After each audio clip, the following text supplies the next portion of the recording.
It's am I is. I'm always right.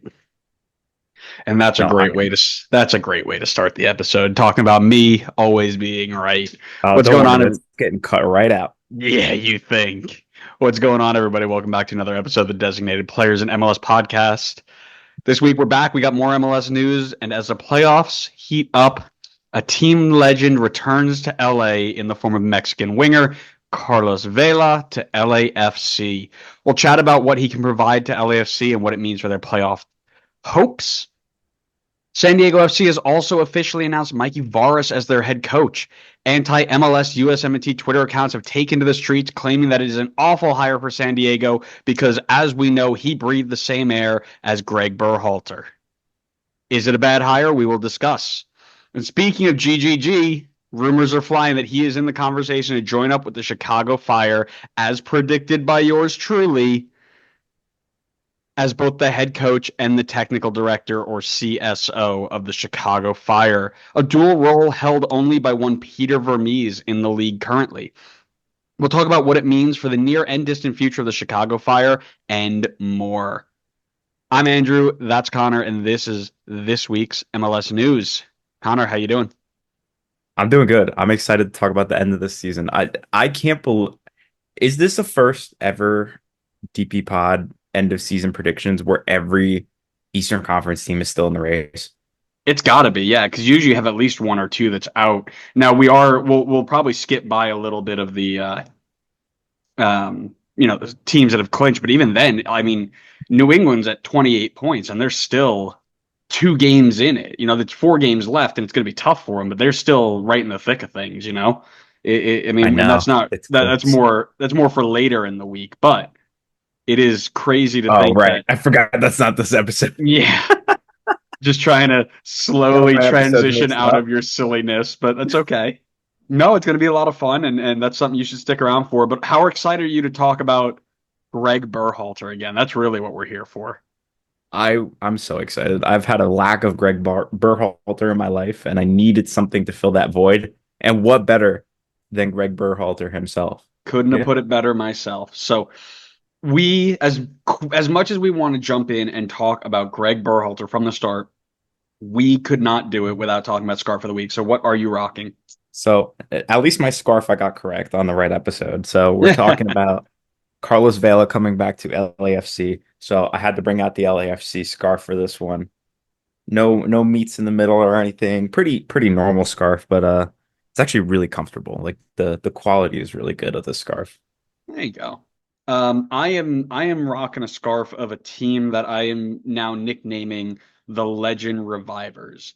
Starting off with Tom Barlow and reviving his illustrious career with a goal against his former club, and now reviving the legend of Gregg Berhalter. It's the Chicago Fire. I wonder who's the next legend they'll revive. Heard Alec Will's going to be looking for a new spot pretty soon. I was thinking, if things go wrong in Houston, Benny Ball, Oh man, bring roll him it out. home. Oh man. When Greg goes back to the USMNT for his third stint, Benny Ball to Chicago, who says no? Man, I gotta love it. Gotta love it. Now, here's the thing. I did hint to you before this episode that we also have a surprise topic, one that he would love to chat about today. And because he's not really onto the online news, there's no way he knows what it is. Can you guess what we're going to talk about really quick? Something that I would like to talk about. You'd love it. I feel like you're being sarcastic. I feel like But I'm not going to want to talk about whatever this is. do you not want to make a guess? I don't even know where to start on thinking of a guess. Is it maybe it's something Atlanta related, but I It's don't know. not. It's not. And you weren't getting anywhere close to it. We're going to start off the episode with FC Dallas's new stadium renovations, roofing to Oh provide shade in God. Texas, Come happening during the on. season, limiting attendance. It's all kicking off. I got to know your thoughts. I got to know how you feel about it. How hyped are you that we are putting shade in Texas before it gets super hot, before the World Cup comes? I mean, it doesn't get better than this, does it? I do have to say, I rate Shady Texas 1,000 times more than I rate the Cube. Honestly, I think the stadium thing, I just don't like. I just don't think I like the Cube. I think that's it. You're I just don't a mind the rest hater. of the stadiums. You're a cube hater. So the real question is, am I a cube hater or am I just like a geometry hater? Like, do I just hate certain shapes? You know what? I bet if we did an in-depth dive, we could figure out like where you rank on the shape hater scale. But that's a completely different episode. That's a conversation for my therapist. That's what that is. Well, we'll get there. I'll let the therapist deal with that, and we will deal with Carlos Vela back to LAFC. The legend returns on a non-TAM player deal. This dude is just taking up a regular contract. I want to get your initial thoughts when you heard the news and how you feel about it. Not even a TAM deal is that's a stupid good contract. Like I don't care how old this guy is. Like I'm not sure that Vela necessarily has the legs to be doing week in, week out work anymore, but technical ability wise, he's still got to be one of the best in the league. Like he's going to be coming on. Like if he's not starting, like there's not too many games left in the season, so I could see him having more of a regular starting role just to kind of round things out in the season. But if he is coming off the bench like in the playoffs or something, that's so dangerous. Imagine this LAFC team with the option of Carlos Vela off the bench to go against some tired legs. That's disgusting. And to like not have it really impact the salary at all is insane. I mean, it's another example of really good LAFC business, something we're pretty used to at this point, pretty par of the course for them. And I feel like they're still just continuing to push the boundary on what you could build in an MLS roster. I mean, they've been the leaders in that for a few seasons now. Well, we've made it 4 minutes before Connor jumped the script. That's great. Um, That's some. If I'm not jumping the script, is it really a DP Pod episode? Correct, correct. Listen, I think like you mentioned, Club Legend returns on a non-TAM player deal in the middle of a push to win multiple pieces of silverware. He's joined on before the U.S. Open Cup final as well. It's a great get. Now, the question that I have, and maybe we can just throw this in there. I didn't really have a section for it, but if you're signing on a non-TAM player deal, clearly the money isn't the issue. You could fit him under your salary cap. You didn't need any special designations for him. Why now and why not at the beginning of the season? Right? Maybe Like it's a maybe that's a win. It's a Vela win no thing. matter what. But clear like this isn't him being like, "Oh, I needed a break." You I clearly feel could have made this work, right? I feel like it's got to be a Vela thing, right? Because or I mean, yeah, I mean, I'm thinking it's a Vela thing. Because remember at the start of the season, he was rumored to San Jose, right? Oh Like I yeah. don't think he's going to San Jose because he's like, oh man, I'm dying to play on this San Jose team. I think he was going to San Jose because they were going to pay him like good money to go there. And then when the good money just didn't end up showing up, he LAFC just kind of came in and was like, hey, like we can at least give you some games. Like you're familiar with our club. Like the fans already love you. You could just come in here, play a little bit towards the end of the season, at least make some money versus making nothing. So I'm personally of the belief that it's probably Vela looking for money and he just didn't end up getting it. And then LAFC kind of swooped in at the end and was like, yeah, why not? Let's just take a flyer. Yeah, that's got to make the most sense because now I'm thinking back at it, right? We were at a point where LAFC started the season with like 13 players. Like there's no way Yeah. that there was like a roster restriction or anything like that. Like they weren't tied where they couldn't get him on this salary. So yeah, it had to Yeah. be him, waiting for money, waiting for money. Nothing kind of happens and bang, here you go. That makes sense. No, so from there, he's in there. He hasn't played since MLS Cup 2023. How quickly do you get this guy involved? What do you see him right off the bat? Are there a couple of sub appearances? LAFC 2 minutes. What are they? How quick does he get involved in this group?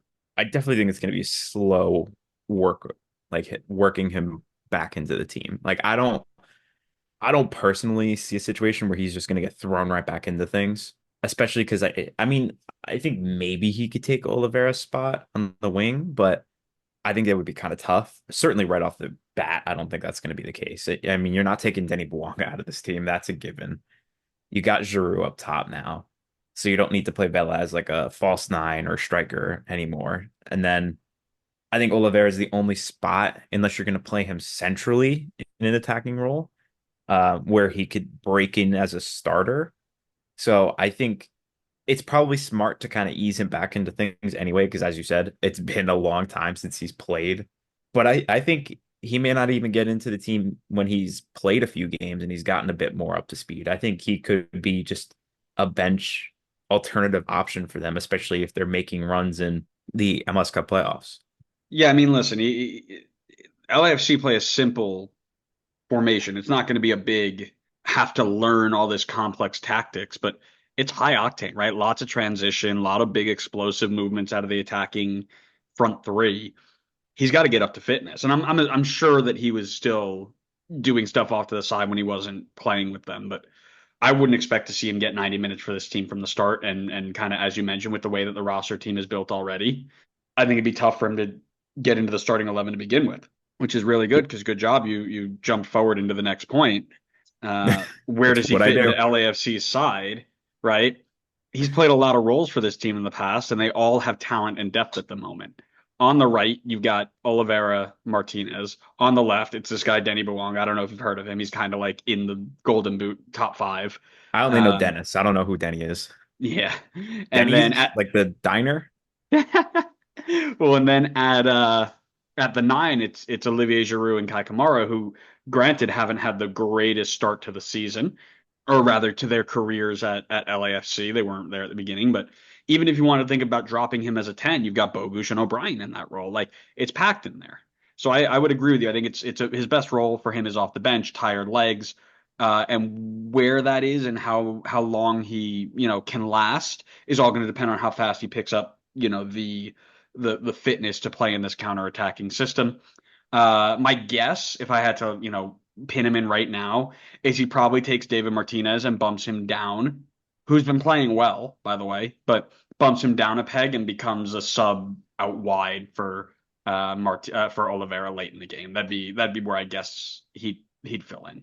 Yeah, that'd be my guess as well. I mean, especially for like a playoff push. Martinez is pretty young, isn't he? Oh yeah, He's he's like like seven. He's a 17-year-old, I think. He's real young. yeah, exactly. So I think if they're gonna have somebody as a backup for Oliveira, I think they're gonna want to go with someone with a bit more experience. I mean, who better than a guy like Vela, who's been, I mean, just last season in, or sorry, I actually don't. Oh yeah, just the last couple seasons in MLS Cup Finals. So I mean, that's a great option to have off the bench to say the least. Oh yeah, absolutely. And and speaking of the playoff push, right? Like, what does this do for LAFC's MLS Cup chances, right? I'm not so sure it boosts them any higher, but not in the way that Vela isn't a good player, but in the way that they're already so deep that his impact is minimal compared to if you put him on, I'll use RBNY or Charlotte, for example, right? Like, it doesn't drop him any lower. This is the best player in LAFC history.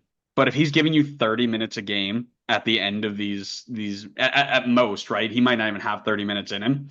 How much of an impact does that make on a team like LAFC that's already so deep attacking wise?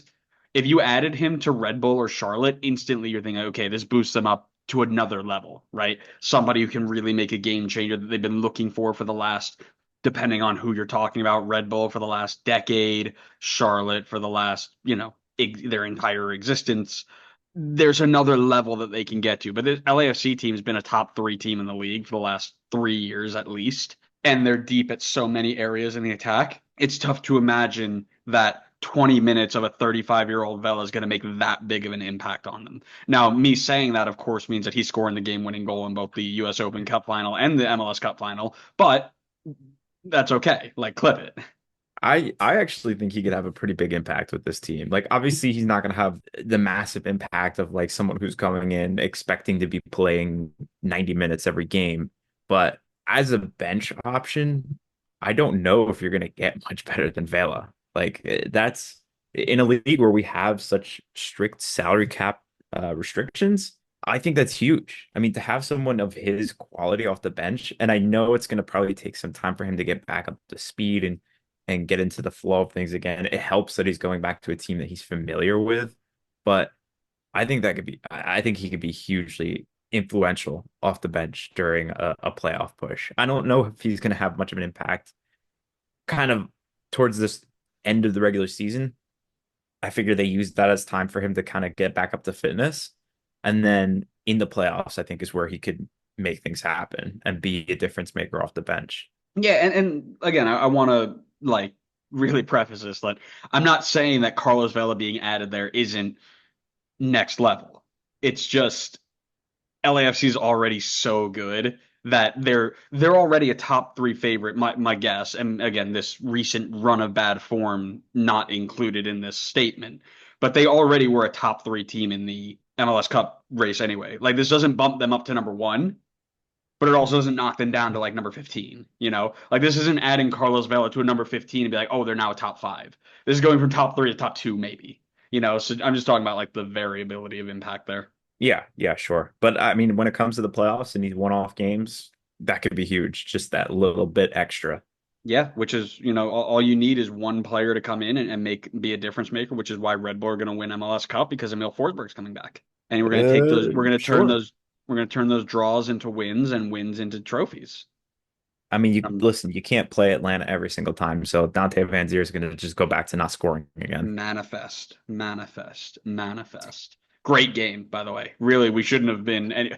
I was texting my pops about it, and we shouldn't have been celebrating a 2-2 draw, considering we should have won that game single-handedly. But you still haven't beaten us at Red Bull Arena, so that's fun. Let's move on from the olden days to the newer days. Mikey Varas officially the head coach of San Diego FC, a historical academy and assistant manager. This will be his first gigs as a men's pro head coach outside of a short 2-game stint overseeing the most overhyped USMNT in this century.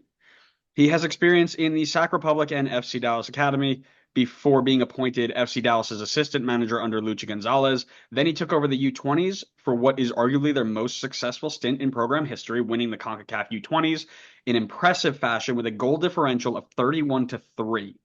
This then qualified them for the U20 World Cup, where they were bounced in the quarterfinals by Uruguay. He was also the assistant coach under Triple G during his second stint before caretaking the two friendlies against Canada and New Zealand, which they lost and drew respectively. But if you ask anybody, it's still Gregg's fault. Now he takes over a startup side in which he was so impressed with, he offered to be a part of it in any way, according to Tommy Scoops. He passes up an assistant role in Mauricio Pochettino's staff during a home World Cup for this opportunity. Instant reaction to the signing, go.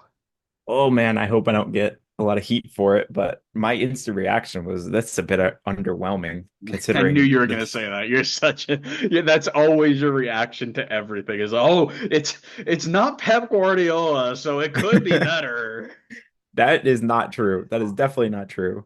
I mean, the way that they had started building out this roster felt so ambitious. And I think they're just taking, I'm not saying that Varas is necessarily going to be bad, but it's a big risk because as you said, he's got basically zero experience as a top level head coach.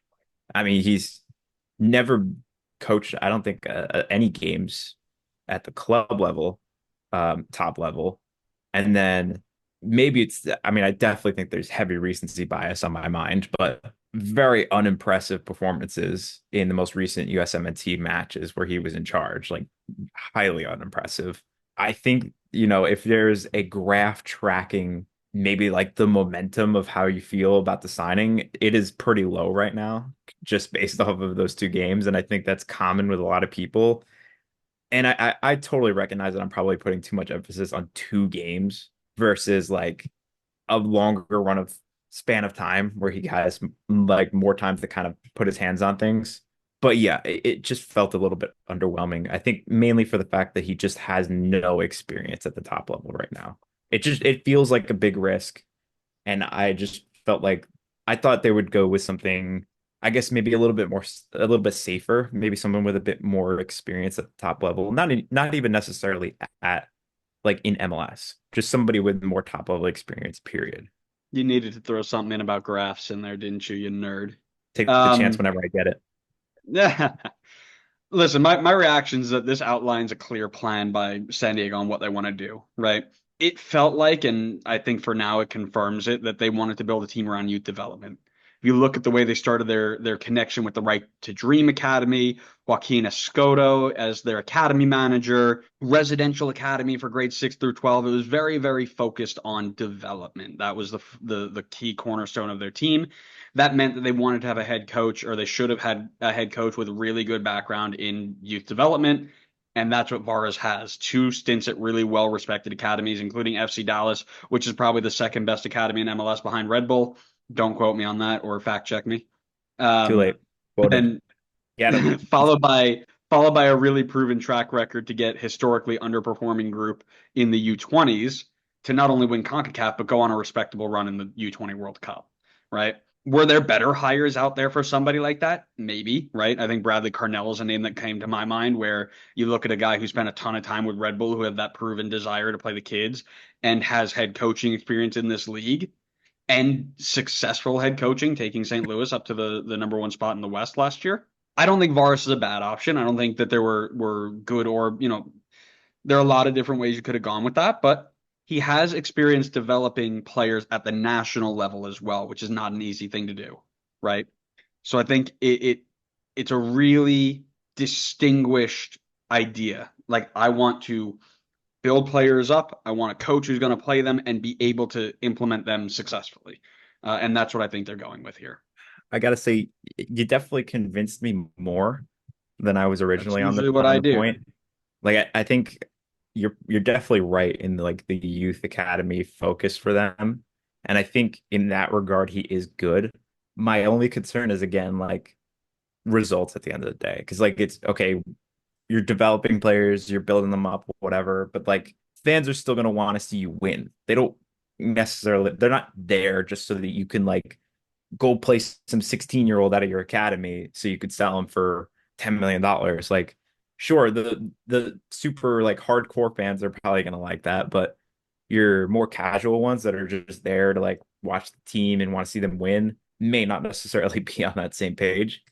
And I think while there's some similarities, I do think it is a different ball game when you're coaching at the top level versus coaching at the youth level. So I still think there is big risk in the signing, but I think your perspective helped me understand a little bit more with where they're going with it, which I think it makes sense for their objective.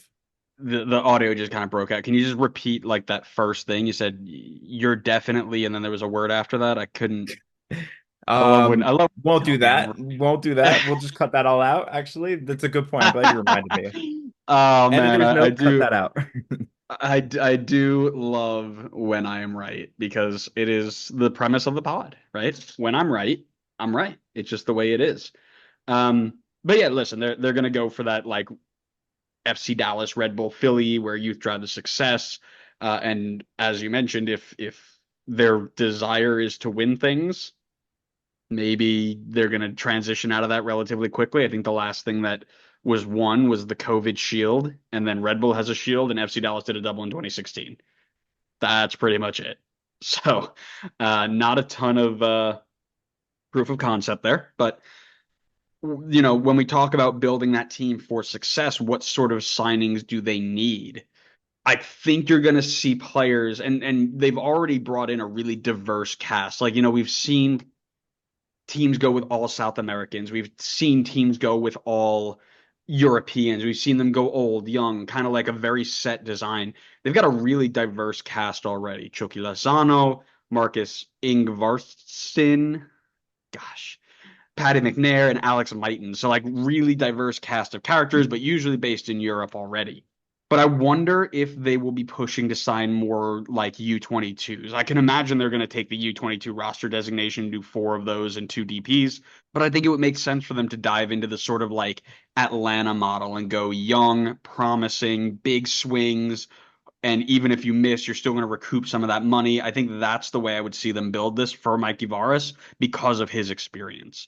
I would assume that they're going to heavily rely on those sorts of players. And I would almost think that they've got their older talents already signed on.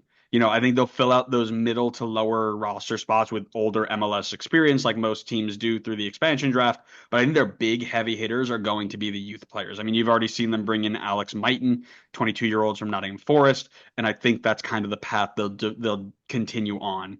South, either European based or Mexican American, I think is probably another place they'd go with that. So They've been heavy on the European signings. I know Chuky's obviously Mexican nationality, but also coming over from Europe. So that seems to be their focus. They're also like almost exclusively signing people from Nordjylland right now. They have three people coming from Nordjylland.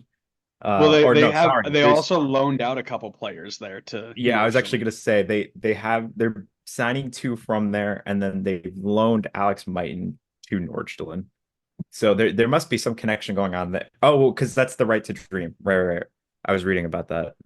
Yep. All right, so that's that connection there. But yeah, I would agree with you. I think you're definitely going to need some MLS experience in there because right now you have zero MLS experience on this roster. So you're going to need some people who know what it's like playing in the league and like how to deal with the travel and all of that. So I agree. I think that'll come through expansion draft, free agents, trades, all that stuff. I think they're going to still be ambitious. I mean, I think they've proven that with bringing in Chucky Lozano. I think that was I mean, we talked about that already, but I think that was a amazing signing for them, especially considering like where they are geographically, like where he is in his career right now, what he could bring to the table. I think they'll probably continue to do that. I think they're going to leave a lot of the young type of players for their academy. I want to say my guess is they'll focus on kind of the Dallas framework of building guys through the academy and then signing people for the DP roles ambitiously through people from Europe is my guess. Maybe I don't think they're going to have a preference on nationality. Maybe they lean more towards like Mexican Americans that are over in Europe and maybe need to change the scenery, kind of like Chucky Lozano, and bring them over. Like maybe later on in a few years, I could see this as a landing spot for like Santiago Jimenez, but obviously not right now. But that's my guess. I think they stay internal for the youth guys, and I think they stay ambitious in bringing people over from Europe. Isn't that the guy who like dreams of being half as good as Josh Sargent? Don't we all dream as being half as good as Josh Sargent? Amen, brother. Amen. Um, no, so that's I think that's a real good point. We're gonna do a whole breakdown on San Diego before they get into the league, so stick around for that. We didn't do that last year. We didn't have an expansion team, so um, this will be the breakdown for that. But we should move on to the biggest and the best. Triple G back to the MLS. Triple G back to the MLS with the Chicago Fire. Not confirmed yet, but local reports are mentioning that Chicago have had multiple meetings and believe that they are very close to hiring Gregg Berhalter as both their head coach and chief soccer officer. The first question for you, why am I all knowing and when does my payment come in from Chicago for using my information and my expertise on what they need? This guy gets one prediction right out of like 15. He's like, I am Nostradamus. Everybody I mean, must listen, follow what I say. listen. All I'm saying is I trimmed up this more, as you can see, beard gone, and I had a mustache here. And I was like, you know what? With that prediction that I made, I might have the inside scoop. I might need to go the Tommy Scoops route, big mustache and the whole 9 yards. But You then could I be was his like, you know what? apprentice. I'll give him his thing. I'll give him his time, and I'll start my own thing. Maybe like cool sideways hat guy. Oh God. What's up, fellow kids? Hello, my fellow youth. how are how are you today? That's you showing No, up to the let's that's you showing up to the meeting of the insiders. You're like, "What's up, fellow insiders?" yeah. What's the Hello, my scoop? fellow soccer news journalists. Oh man. Let's chat about this, right? We talked about this on episode 263. If you haven't seen it, go check it out. When he was removed from the USMNT, we talked about what his legacy would be and what comes next. And I came out and said that he would be a guy who gets this reputation for coming in when times are not great, turning around the culture and getting them back on track, as the kids say, and trying to fit in with the youth, right? Will he create MLS Cup winners, Supporter Shield winners, US Open Cup, Leagues Cup? Maybe not. But sometimes you need that guy in the middle to help right the ship and get you going forward instead of standing still or backwards. And I have always believed that Gregg is that guy. He came in after the 2018 disappointment, not qualifying for the World Cup, brand new crop of teenagers who had little to no international experience, turned them into the best team in CONCACAF, who finally beat Mexico convincingly and consecutively, time and time again. And they believed they were a legitimate contender for everything that they played for. They qualified for and got out of the group in the World Cup of 2022. And at that point, he was set. He did his job, and they should have moved on. They didn't. We saw what happened. It was a disaster. But before his second cycle started, he got them to a much better point than when he took over. And that is what he can do. So long as you don't hold on too long, he could be a really good addition for a team looking to turn things around. And that is the definition of Chicago. What are your thoughts on this possible signing, not confirmed yet? If you had told me he was coming in after the first stint with USMNT, I'd feel more positive about it. But because he's coming off that god awful stint with the US in his second stint, I don't feel good about this at all. I get where you're coming from in terms of him being a guy that can right the ship, but not necessarily the guy to take you to the promised land. I'm not 100% convinced yet that he can be the guy to come in and right the ship. I think he was good, not great with his time in Columbus, but that was from 2013 to 2018. This is a whole new MLS ball game from that time. It's just, I think there's a little bit less parity. I think there's a lot more quality. And I think the way that the game is played is a bit different. And I'm not sure that his style of play is going to transition too well to this more modern version of MLS where it's less like kick and run, whereas that's kind of the vibe I get from Gregg's tactics is a little bit more on the side of kick and run. And I think that's going to get exposed. And Chicago is not an easy place to come in and fix up right now because this team is in a really rough shape.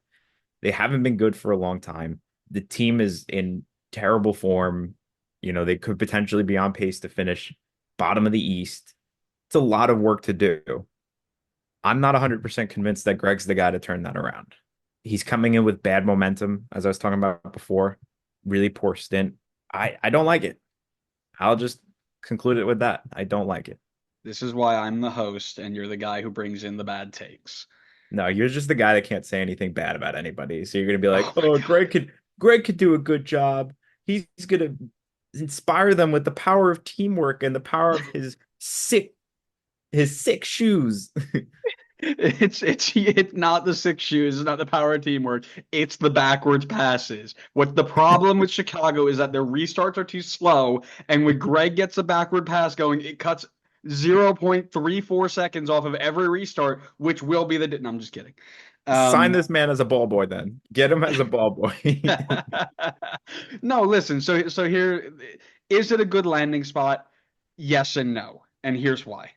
Chicago have made the playoffs twice in the last 15 years, zero times since 2017, almost a decade of playoff drought, constantly at the bottom of the conference. No matter who they buy, they never put it together. Not only does Gregg come in as the head coach who is going to create tactics to make this team successful, he's also the chief soccer officer who's in charge of bringing players in and encouraging other players to, or other people to help buy the players that he needs. So he's got a little bit more control than in past, and we can talk to our Chicago friends about it. But what it feels like in Chicago is that there was always disconnect between what the coach wanted, they were willing to buy, and what path they were going down.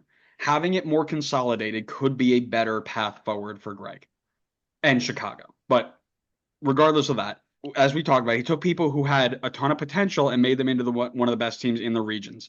His tactics were simple and can be successfully implemented in MLS with a group of players who are not that good.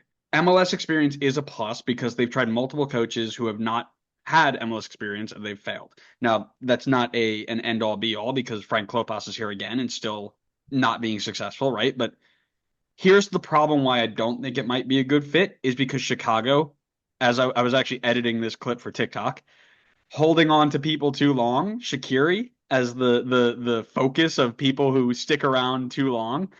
Chicago have a history of doing that, and not only just Shaqiri, but see pretty much every designated player they've had in history. Once Gregg has gotten them to the playoffs, or at least being competitive again, they might think that he's the person to bring him into the next phase, competing for championships and winning titles. Now, I'm not sure that he is, nor do I think that he cannot be. Like I'm not saying he is or he isn't or it can or cannot be. My gut feeling is he isn't. He's, as I mentioned, he's just the middle guy. But Chicago have this thing where it's like, oh, you had a semi decent run. Here's another extended contract, right? 5-year contract. Yeah. They, well, and I made my joke here is that not a 5-year contract. Chicago could end up giving him a lifetime contract, pay him in really cool shoes, and then call it a day. But my worry is that he sticks around too long. He does a good job, like he did with the men's national team, take Chicago from bottom of the East to just ahead of the playing games, like 5, 6, 7 in the East, right? That is Gregg's job, and I think he can do that. I don't even want to say with ease, but I think he can do that. The problem will be is if they try to keep him around to get them from 5, 6, 7 to 1, 2, 3. I don't think he can do that, even though he's shown that he can do that in the past. I don't know if he's got that in him. I think it's a good move. And I say good, not great, because I don't love the dual role job, right? Because when it comes to the next phase that we're talking about, the person who's in charge of hiring the guy to take them there is the chief soccer officer. So we've seen it with Peter Vermees and friends, where he's been around for about 1.5 billion years.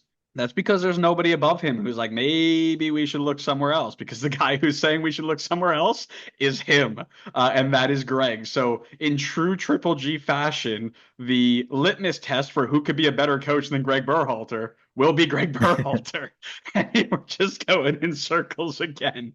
So I think it's good. That's the USM team. Remember when they were looking for a coach and they compared it to Gregg, and they were like, "Oh, look, Gregg compares to Gregg."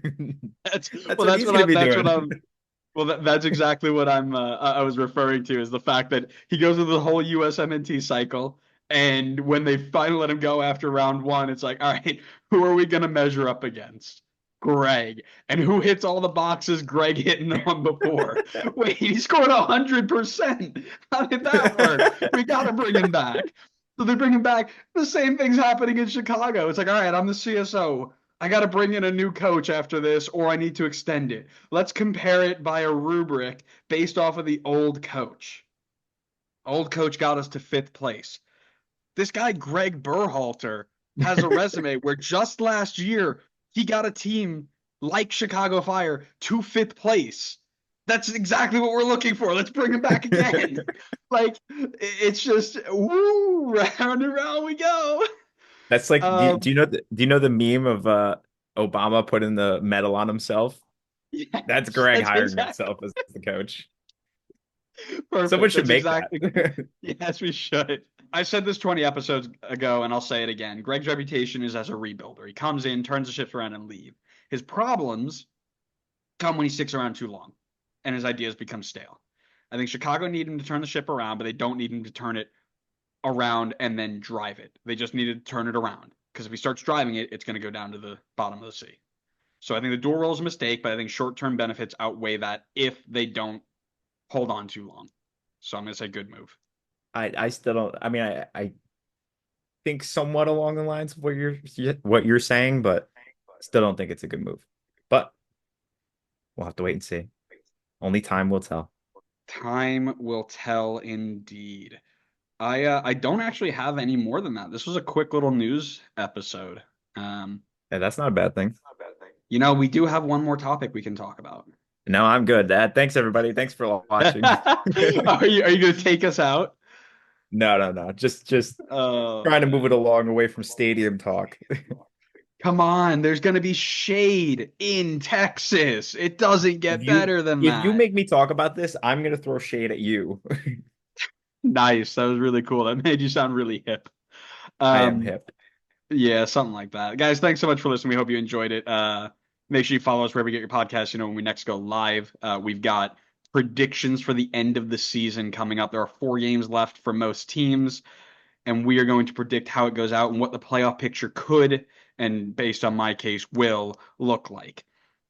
Make sure you follow us for that. Follow us on social media so you can interact with us because we love going ahead and interacting with you on social media. We just hit 660 followers on Twitter, and we are at 541 on YouTube. And we are going to continue pushing to get to 1,000,004. I think that's once we hit 1,000,004, we're done. Is that the target? 1,000,004 and we're done. Yeah, if we can So if we there's can a get a path million and out. four followers, yeah, there's a path out. Connor didn't answer because he was in the middle of making burner accounts to get the follower counts Yeah. up, so we didn't have to do this anymore. Oh, poor guy. Yeah, follow us on social media so you can interact with us, and we will see you next time on the next episode of the Designated Players and MLS podcast. See ya.